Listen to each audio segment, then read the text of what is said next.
ओम शांति। आज 12 तारीख मातेश्वरी जी के अनमोल महावाक्य। मनुष्य लोक, देवलोक, भूत प्रेतों की दुनिया का विस्तार। बहुत मनुष्य प्रश्न करते हैं, यह जो अशुद्ध जीवात्माएं जिनको घोस्ट कहा जाता है, यह सच है या कल्पना है अथवा वहम है।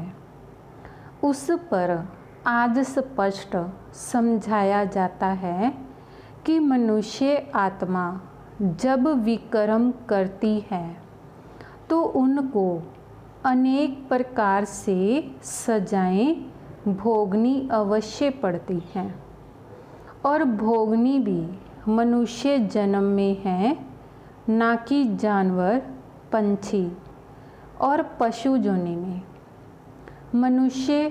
मनुष्य ही बनता है।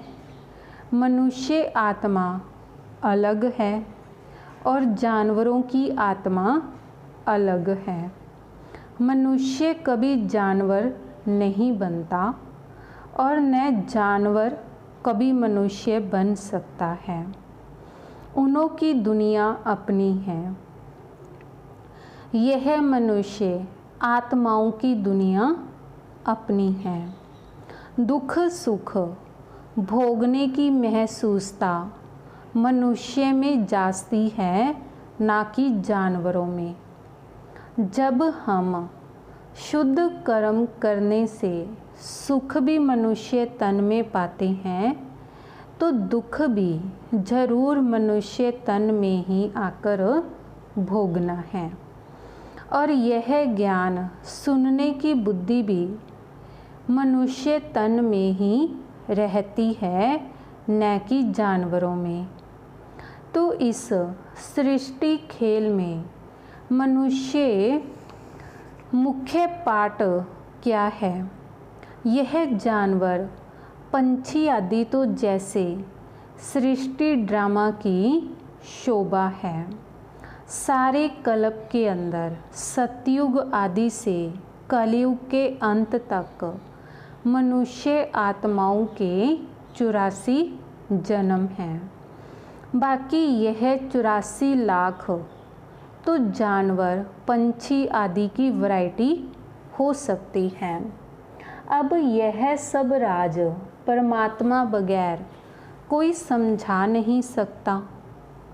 आत्माओं का निवास स्थान है ब्रह्म तत्व, अर्थात निराकारी दुनिया।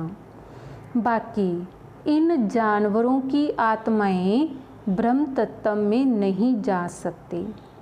वह इस आकाश तत्व के अंदर ही पार्ट बजाती हैं। उनों का भी मर्ज इमर्ज का और सतो रजो तमो में आने का पार्ट होता है। इसलिए हमें प्रकृति के बहुत विस्तार में ना जाकर पहले अपनी आत्मा का कल्याण करें, अर्थात मन मना भव।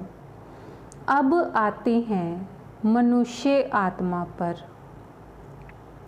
तो जो आत्माएं अशुद्ध कर्म करने से विकर्म बनाती है, वो अपने अशुद्ध संस्कार अनुसार जन्म मरण के चक्कर में आए आद मध्य अंत, अर्थात मरने के समय अपने किए हुए विकर्मों का साक्षात्कार पाए सूक्ष्म में सजा भोगती हैं।